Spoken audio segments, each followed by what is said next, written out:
Hello guys, good evening. आज की video में आप सभी का स्वागत है। मैं जब भी पेपर देने जाता हूँ मुझे काफ़ी सारे लोग मिलते हैं। कोई मेरे से बड़े रहते हैं, कोई मेरे से छोटे रहते हैं, कोई फ्रेशर रहते हैं, कोई एक्सपीरियंस कैंडिडेट रहते हैं, ठीक है, मतलब ओल्ड कैंडिडेट जो प्रिपरेशन कर रहे हैं। सो ऐसे ही मेरा अभी IBPS PO मेंस का पेपर था और मैं जो है घर रिटर्न आ रहा था, तो ऐसे ट्रेन में मिलते हैं ना जो प्रिपरेशन करने वाले रहते हैं या पेपर जिनका रहता है उस दिन वो लोग मिलते हैं। तो ऐसे ही मुझे जो है एक बंदा मिला और ऐसे 2-3 बंदे मुझे मिले।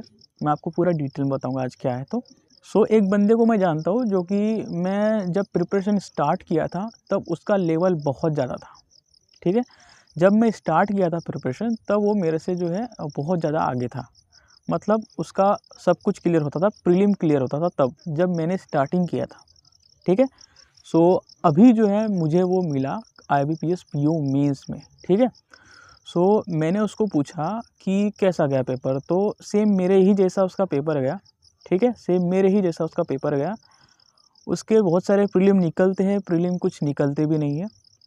और जब मैंने उसको पूछा कि तेरी एज क्या है भाई, जब मैंने उसको पूछा कि तेरी एज क्या है, मैं उसको बहुत पहले से जानता था। जब वो मिला मेरे से तो मैंने उसको पूछा कि तेरी एज क्या है भाई अभी, तो उसने बताया कि 32 ईयर का हो गया वो, ठीक है, 32 साल का हो गया वो, तब से प्रिपरेशन उसकी कंटिन्यू चालू है, ठीक है। मतलब अभी हाल फिलहाल में 32 साल का है वो और उसका प्रिपरेशन भी चालू है कंटिन्यूअसली। अब आप बोलोगे भाई IBPS PO और IBPS क्लर्क का तो एज 28 और 30 है, तो वो कैटेगरी में आता है, OBC कैटेगरी, तो 3 ईयर का उसको जो है रिलैक्सेशन मिलता है। इसी वजह से वो अभी तक प्रिपरेशन कर रहा है। बट जब उसने IBPS PO का मेंस का पेपर दिया, हम दोनों साथ में ही आए थे ट्रेन में। जब मैंने उसको पूछा कैसे क्या पेपर हुआ, तो उसने बता दिया कि ऐसा ऐसा हुआ, मतलब बहुत ख़राब पेपर हुआ था उसका भी, सेम मेरे ही जैसा।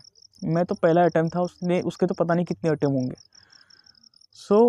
मैंने जब उसको पूछा कि अब आगे क्या प्लान है तेरा, ठीक है, अब ये पेपर तो गया, ये साल तो गया, क्लर्क का तो फॉर्म भर ही नहीं सकता, जो भी ये ESIC वगैरह ये फॉर्म है ये तो भर ही नहीं सकता वो, उसकी एज हो गई है। अब मैंने उसको पूछा कि आगे का क्या क्या प्लान है तेरा, तो उसने बोला कि अभी मेरा कोई प्लान नहीं है, अब मैं नहीं करने वाला हूँ, क्योंकि एज भी जा चुकी है एंड उसका इंटरेस्ट भी ख़त्म हो गया है। अब काफ़ी लोग बोलेंगे कि इतने साल लगते हैं क्या क्लियर करने के लिए। भाई अब सबका दिमाग एक जैसे नहीं होता ना, और सबकी फैमिली प्रॉब्लम भी सेम जैसे नहीं होती, ठीक है। सबका दिमाग भी सेम नहीं होता, सबकी फैमिली प्रॉब्लम भी सेम नहीं होती। जब मैं उसको फर्स्ट टाइम मिला था, उसके प्रीलिम क्रैक होते थे, उस समय उसका प्रिपरेशन का लेवल बहुत ज़्यादा अच्छा था। बट फिर भी होता है ना, नहीं निकले पेपर। अब वो ऐसे करते करते करते अब जो उसका लेवल आ चुका है, अब वो उतना एफिशिएंट काम नहीं कर पाता, मतलब उतना प्रिपरेशन ढंग से नहीं कर पाता, लगे तो कर लेता है नहीं तो नहीं करता, इस तरीके से उसका हो गया है।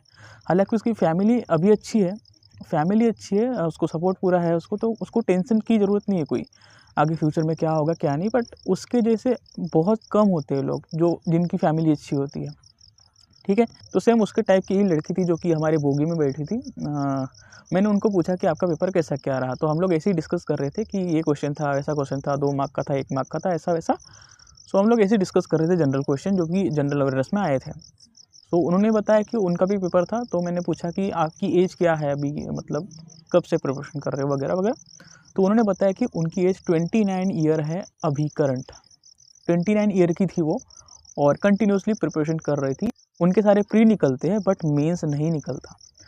अब जो लोग भैया ये बोलेंगे कि इतना टाइम लगता है क्या प्रिपरेशन करने के लिए, तो देखो सबका अलग अलग होता है, सबकी जो नॉलेज होती है वो अलग होती है, सबका समझने का तरीका अलग होता है। कोई साइकिल चलाना 1 हफ्ते में सीखता है, तो कोई साइकिल चलाने के लिए 2-3 महीने लग जाते हैं उसको।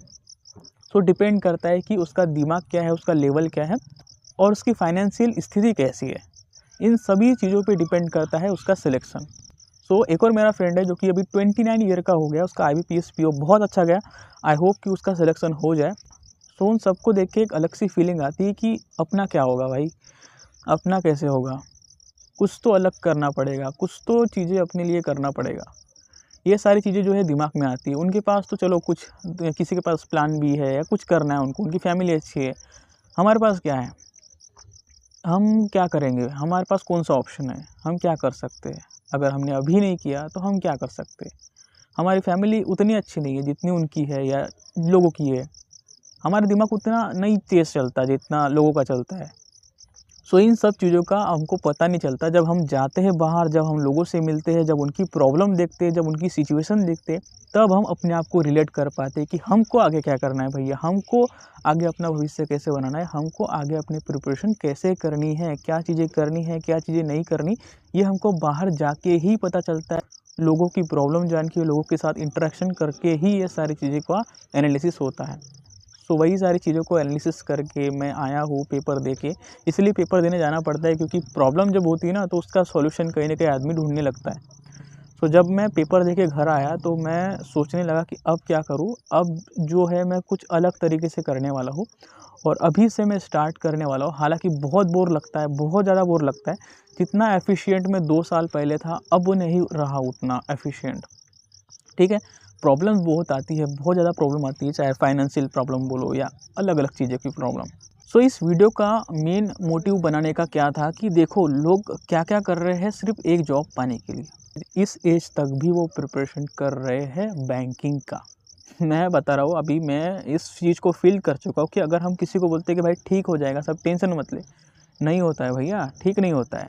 हो सकता है उसकी एक प्रॉब्लम ठीक हो, लेकिन बहुत सारे प्रॉब्लम से वो जूझ कर अपनी प्रिपरेशन करता है, ताकि वो कुछ अच्छी जॉब पे लग जाए और कुछ अच्छा बन पाए, अपनी परिवार की हेल्प कर पाए, खुद अपने पैरों पे खड़ा हो पाए। तो बोलना बहुत आसान है कि इतने साल लगते हैं क्या प्रिपरेशन करने को, सब ठीक हो जाएगा, टेंशन मत ले, हो जाएगा अगले साल। ये बोलना बहुत आसान है, बट फ़ील करना, वो सारी चीज़ें करना बहुत कठिन है, ठीक है? क्योंकि कॉम्पिटिशन अभी पहले जैसा नहीं रहा है। अभी हर एक बंदा प्रिपरेशन कर रहा है बैंकिंग की। रिश्तेदार की तो बात ही नहीं करूँगा मैं, रिश्तेदार आते हैं, पूछते हैं कैसा गया पेपर, कब निकलेगा पेपर, बट एक दिन भी वो नहीं बोलते कि हाँ भाई तेरा रिचार्ज खत्म हो रहा है ना, चलो मैं तेरे को पूरा साल भर का जियो का रिचार्ज करके देता हूँ, तू पढ़ाई कर। ऐसे कभी कोई रिश्तेदार नहीं बोलेंगे। आएँगे बस लेक्चर देंगे और सवाल करेंगे कि तेरे को करना क्या है, कब होगा तेरा, क्या होगा? भैया उसको पैसे तो दे, उसके आने-जाने का टिकट तो दे, एक आध बार, एक आध तो कर, थोड़ा-सा कुछ तो कर उसके लिए, पूछने से पहले, अगर तू रिश्तेदार है तो उसका। सो ये सारी चीज़ें होती हैं दोस्तों, ये सब चीज़ें मैं झेल चुका हूँ, ये सब चीज़ें मैं फ़ील कर चुका हूँ, इसलिए मैं आपको बता रहा हूँ। क्योंकि प्रिपरेशन करते-करते आदमी का जो दिमाग होता है ना, पूरा कचरा हो जाता है, करते-करते वही, दिमाग पूरा डाउन हो जाता है। सो उसको डाउन ना होने देने के लिए इस साल कैसे भी करके कोई ना कोई पेपर में क्वालीफ़ाई करना ही है, चाहे कुछ हो जाए। उसके लिए मेहनत करेंगे, कर रहे हैं, और जो गलतियाँ हमने 2021 में की है, वो दोहराऊँगा नहीं मैं, ठीक है? बहुत टाइम वेस्ट कर रहा था इधर-उधर की क्लासेस में जाके, वो सब चीज़ें नहीं करने वाला हूँ। अब एक्सपीरियंस हो चुका है कि पढ़ना क्या है, करना क्या है, क्या आता है एग्ज़ाम में, कैसे करना है, वगैरह-वगैरह। सो यही आपसे बात करना था। आप प्रिपरेशन करिए, कभी भी डीमोटिवेट नहीं होना है, कभी भी गिव अप नहीं करना है, आप करिए, कभी न कभी, कहीं न कहीं आपका सिलेक्शन हो सकता है, अगर आप ट्राई करोगे तो, ठीक है? अगर आप ट्राई ही नहीं करोगे तो क्या ही हो सकता है फिर? फिर जो ठीक लगता है वो आप करिए, आपके अगर फैमिली अच्छी है तो वो आप कर सकते हैं, बिज़नेस कर सकते हैं, जो भी करना है। बट जिनके पास कोई ऑप्शन नहीं है भाई, पढ़ाई करो। एक ही ऑप्शन है आपके पास, पढ़ाई करो और फिजूल का टाइम वेस्ट करना बंद कर दो, क्योंकि मैंने अब ठान लिया है कि करना है या नहीं करना है, ठीक है? चाहे कुछ हो जाए अब। ओके फ्रेंड्स, आई होप आपको सारी चीज़ें समझ में आई होगी। अगर ये वीडियो पसंद आए तो लाइक करना, अपने दोस्तों के साथ शेयर करना, और कुछ कमेंट होगा तो कर देना फ्रेंड। तब तक के लिए अपना ध्यान रखना। Good bye.